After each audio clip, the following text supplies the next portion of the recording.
This is the January 7th, 2025 regular meeting of the Chatham County Savannah Metropolitan Planning Commission. The Planning Commission consists of Ms. Karen Cherry, Chairwoman, Mr. Travis Coles, Vice Chairman, Mr. Tom Wildwoody, Secretary, Ms. Lorraine Bowles, Treasurer. Board members are Mr. Dwayne Stevens, Ms. Tracy Ammon, Mr. Joseph Irvine, Mr. Michael Kagler, Ms. Amanda Wilson, Mr. Jay Melder, Mr. Jeff Nortricia, Mr. Joseph Welch, Ms. Corinne Ross, and Mr. Stephen Fluff. The MPC Executive Director is Melanie Wilson. The January 7th, 2025 regular meeting of the Chatham County Savannah Metropolitan Planning Commission will now come to order. Happy New Year. Happy New Year. We're going to pause and do our Pledge of Allegiance. I pledge allegiance to the flag of the United States of America and to the republic for which it stands, one nation, under God, indivisible, with liberty and justice for all. Thank you. Please be seated. For staff, petitioners, and members of the public who are participating, our procedures will be as follows. The agenda is broken down into several parts. First, notices, proclamations, and acknowledgments. Next, the consent agenda, which consists of items for which the applicant is in agreement with the staff recommendation and there are no known objections. This will be followed by regular business, old business, and adjournment. For each agenda item on regular business, the staff will make a presentation. The staff presentation will then be followed by a presentation from the petitioner, should they elect to do so. The petitioner will be allotted a time frame of no more than 20 minutes. The board may then ask questions of the petitioner or staff for clarification. Afterward, the floor will be open for public comment. If you wish to comment on an item that the board is considering at the time, members of the public that are in person must fill out a blue speaker card and hand it to staff. If you're participating virtually, use the raise your hand feature on your screen. Do not use the feature until the item you want to comment on is being considered. At the appropriate time, you will be recognized and staff will unmute your microphone. At the end of your allotted time, as determined by the chair, your microphone will be muted, and the chair will recognize the next speaker. The total public comment time will be less than or equivalent to the petitioner's presentation time. Therefore, for those participating online, it is important that you use the raise your hand feature during the hearing on that item if you want to speak on a petition. Once the floor is closed for public comment on a petition, no additional public speakers will be allowed. If you are not certain that you want to speak, still use the raise your hand feature, or if in person, fill out a speaker card. You will have the option to decline when your name is called. After public comment, the petitioner will have the opportunity for rebuttal and then address any additional questions needed by the board. And finally, the board will take action. All right, we're starting off with the approval of the agenda. Cole's motion to approve the agenda. Full second.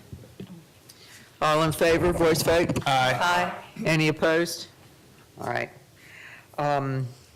There are no items requested to be removed, no items requested to be withdrawn, and nothing on the consent agenda. I think we are ready for regular business, no old business either. Our first item is special use permit accessory alcohol sales at 1220 Barnard Street. Good afternoon, Madam Chair, members of the Planning Commission. This is Edward Morrow, Director of Development Services here at the MPC. A little bit wobbly here. We're a little bit wobbly here. Sorry. It's like we lost You are something. wobbly. Yeah, that's weird. Okay, sorry. So our first petition here today is a request to augment a previously granted special use permit The petitioner over at 1220 Barnard Street, Strange Bird, came before this board in 2023, and they requested permission to dispense alcoholic beverages in association with the restaurant use. And they've come today to request permission to sell distilled spirits in addition to beer and wine. You can see on your screen an aerial image of the surroundings with the subject parcel outlined in yellow. And just to orient everyone, we are just south of the park there at West Henry and Barnard. So you can see the future land use map is presently designated for traditional commercial use, which is consistent with the request. Also, the zoning is TC1 or traditional commercial 1, which is also consistent. Grant of a special use permit does require a recommendation from the MPC and approval of City Council. And so you can see here with that first request back on July 25th of 2023, petitioner appeared before this board. They were given City Council approval on August 24th of 2023. Since that time, the restaurant Strange Bird has been established. This is in the vicinity of SCAD, and if I'm not mistaken, is actually owned by SCAD and operated by the owner of Strange Bird, the actual restaurant itself. And again, this is just augmenting that original special use permit that was granted. The city does regulate operational hours for businesses that are dispensing alcohol between 7 a.m. and 3 a.m. But the petitioner originally proffered and operates as follows: Monday through Sunday, 11 a.m. until 9 p.m. The property is leased 10 off-street parking spaces with more parking available on site if it is needed. They stated that they operated in 2 shifts with 4 to 6 employees per shift. And you can see the dumpster enclosure. None of this is proposed to change in association with this request. This was provided with the original petition. You can see here the special use permit that was issued. With that, MPC staff does recommend approval of this minor change to the originally granted special use permit to dispense distilled spirits. Happy to answer any questions. Is the petitioner present? Online? No? None. Do we have a name? Okay, yeah. No. All right. Any questions?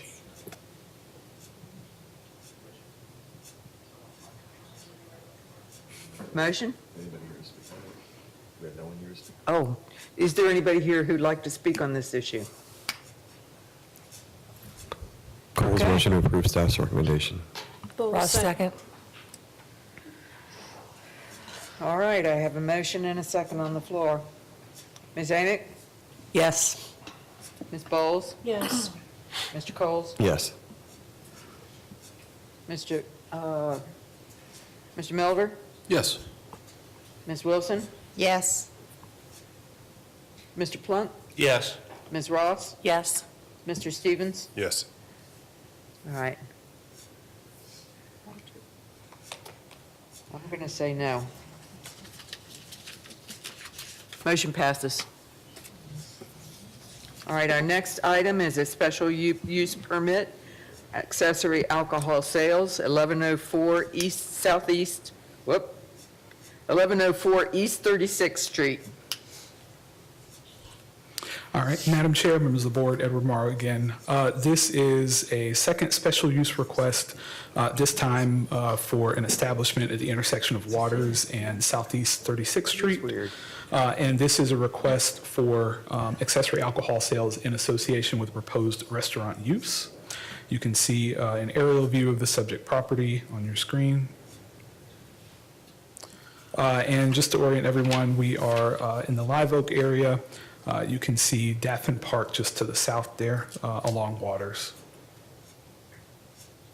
And so this is an image of the subject property as it's presently developed with the second location of 520 Wings. And the petitioner has fully developed the site, as you can see, with a drive-through that enters from Southeast 36th and that exits on, I believe, 37th. That would be at the rear, and there's Waters. It's on the left-hand side of the screen, the west side of the site. The future land use map presently indicates the parcel for traditional commercial use. You can see that the zoning is TC1. This is part of an ongoing kind of segment of TC1 zoning along the Waters Avenue corridor. There is a city-owned facility across the street with a large parking lot. So the structure is original, though it's been expanded. You can see on the left-hand side of your screen the red dashes outlining the customer seating area. On the right-hand side, that large rectangle represents an expansion to the original existing facility that was here previously. And so just to show you without those obstructions in the way, this is the seating area. You can see that there's a walk-up window that is intended there along Waters. There's an Uber Eats window provided. I believe, again, that's on 37th or the north side of the property. And the drive-through would come in from the south side here. You can see the drive-through windows on the right-hand side. The site development standards and approval of a site development permit are not within the scope of this petition, but I felt it prudent to note that there are some concerns with stacking and queuing potentially at this site. It might make sense to develop some sort of a stacking and queuing plan to ensure that we don't have traffic backing up into Waters, ideally 36th as well. I did mention that large parking lot just in the interest of discussion with the petitioner to ensure that we do not create a traffic nuisance with this proposed use. But again, the request at hand is in relation to the ability to sell beer and wine are specifically requested, but within the scope of the special use are also distilled spirits, so sales of alcohol generally. With that, MPC staff does recommend approval of this request with the one condition that the special use permit be non-transferable. I'm happy to answer any questions. Is the applicant available? Would you like to come up and state your name for the record and fill in any questions or any answers that you'd like to submit? Good afternoon. I'm Gary Gordon, owner operator of 520 Wings. All right. Any questions for the applicant or staff? All right, thank you. Okay. Is there anyone here to speak on this item? All right, entertain a motion. Cole's motion to approve staff's recommendation. Cole, second. All right, I have a motion and a second on the floor. Ms. Amick? Yes. Ms. Bowles? Yes. Mr. Coles? Yes. Mr. Melder? Oh, Yes. This is a great spot. Yes. Ms. Wilson? Yes. Mr. Plunt? Yes. Ms. Ross? Yes. Mr. Stevens? Yes. I too say yes. All right, motion passes. And our third item is future land use map amendment for 1421 West Gwinnett Street. Awesome. Thank you, Madam Chair, members of the board. If you don't mind, I would like to discuss these next two petitions concurrently as they are related. The first is a request to amend the future land use map from residential single-family to traditional commercial for the two parcels presently identified as 1421 and 1425 West Gwinnett. The second request is a request to rezone the subject properties from a current designation of TR2 or traditional residential 2, my apologies for the error on the screen, to TC1, which is traditional commercial 1. You can see the subject properties on your screen. They're at the intersection of Allen Avenue and West Gwinnett. And just to orient everyone, you can see that as you're entering town on 16, this is just kind of tucked within that curve there near Chatham Steel. If you looked over to your left, you would see this area. And so the future land use map indicates that subject properties are currently indicated for residential single-family use, which is a designation that typically only permits detached single-family homes.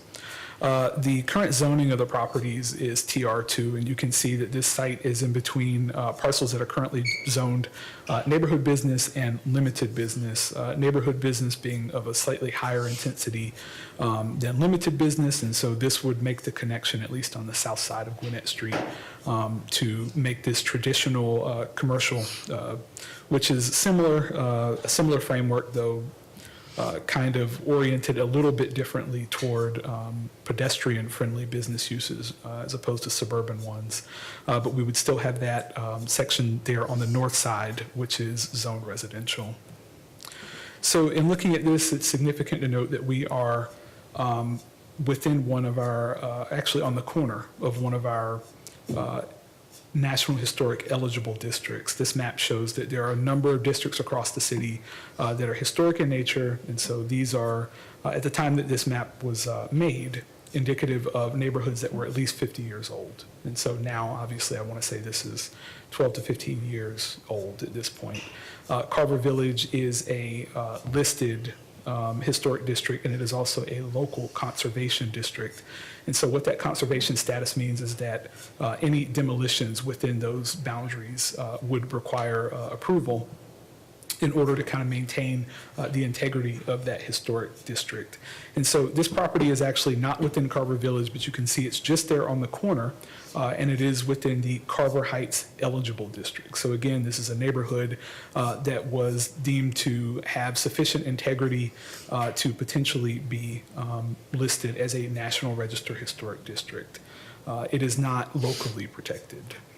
And so in looking at the Sanborn maps, and I apologize if you can tell that these are not at right angles exactly, but I stitched together several images to try and give you a picture.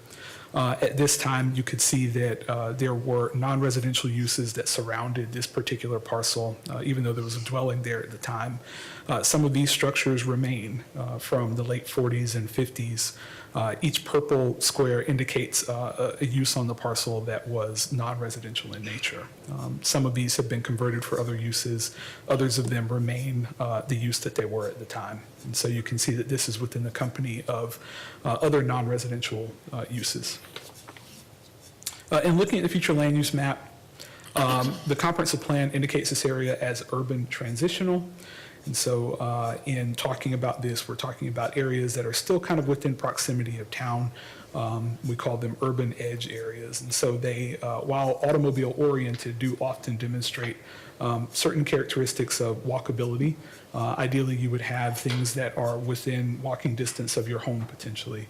This is a location where we don't currently see sidewalks, but as we discussed in the pre-meeting, it would be ideal in a neighborhood plan to talk about creating this as a potential node, seeing as how there is a history of non-residential use in this area.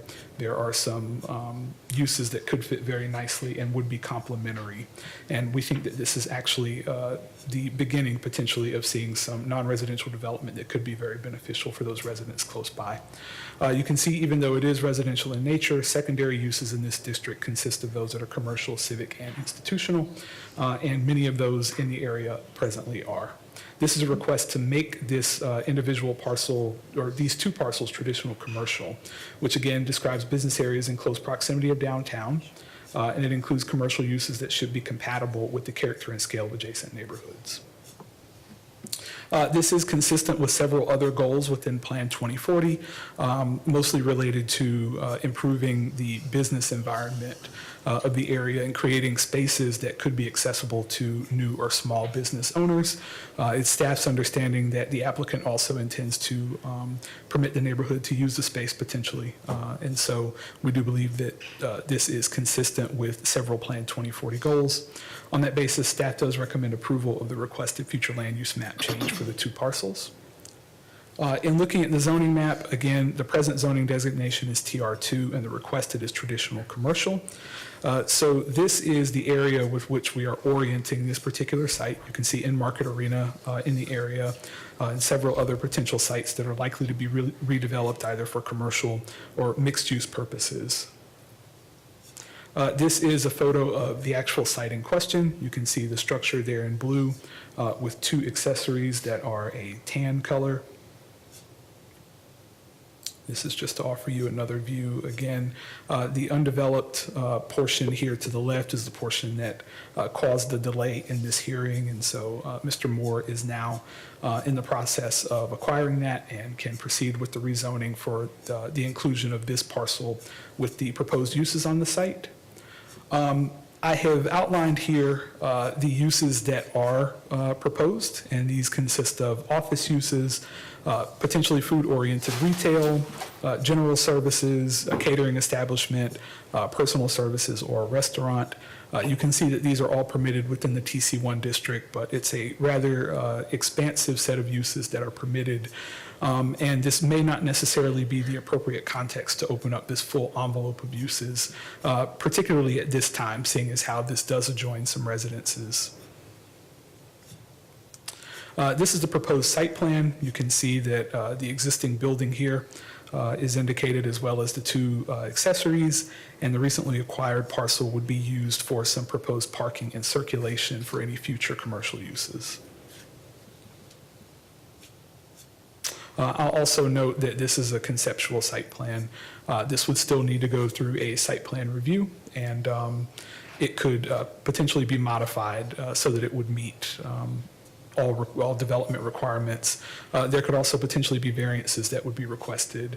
I'll also note that, again, as there's no specifically intended uses, a parking calculation has not yet been determined.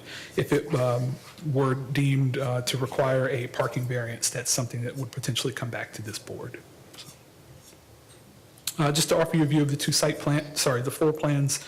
Here on the left, you can see the first floor, which shows a food-oriented retail kitchen, personal services space, offices, and a break and meeting room, and upstairs is an intended office space for a contractor. All right. And so with that, MPC staff is recommending approval of this request to rezone to TC1 with two conditions. The first being that allowed uses on the property shall be limited to those allowed as permitted, limited, and special uses within the TN3 zoning district, and as regulated by the use standards in Article 8 that are applicable to all TN districts. And the provisions of Section 5.12.8D shall not apply. 5.12.8D specifically stipulates that buildings that were originally constructed for residential use shall not be converted into a non-residential use. So we just want to make sure that this does not get in the way of the conversion of this structure for those non-residential uses. Again, given their proximity to residences, staff feels that the TN is a much more suitable set of uses at this time for consideration. Again, staff has taken into account that all of the anticipated uses are permitted within this. And so the second condition sets us up for potential redevelopment within the current zoning district if approved by this board and city council. Development of the site shall be consistent with the conceptual site plan that was submitted and reviewed in association with the petition. Future development of the site for any other use shall require MPC review and approval of a GDP. That means that at the point that the petitioner or a subsequent owner of the property is desired to demolish the existing structures and to redevelop the site consistent with any of the permitted uses, that site plan would be sent by staff to this board for its approval. If the petitioner decided to amend the condition that uses on the site be consistent only with TN3, that would actually require that the petition go for an amendment with city council, right? Because that would be a condition placed by city council during the rezoning. And so with that, I am happy to answer any questions you may have. Thank you. Is the applicant here? Yes. Would you like to come up and give us your thoughts?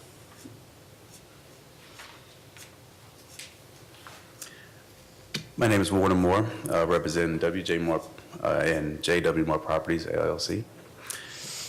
And good afternoon, Madam Chair, members of the board. I'm speaking on behalf of this zone change. We thank Mr. Morrow for his presentation of information pertaining to this request. And we appreciate the review and consideration of the application and support the recommendation for approval. Our request for TC1 will support the agenda and plans we have in place to help the community This zoning will be crucial to the success of providing well-needed services for the neighborhood and surrounding areas, and we will be happy to answer any questions that you may have. All right, thank you. Is there any questions? Is there anyone from the public that is interested in speaking on this?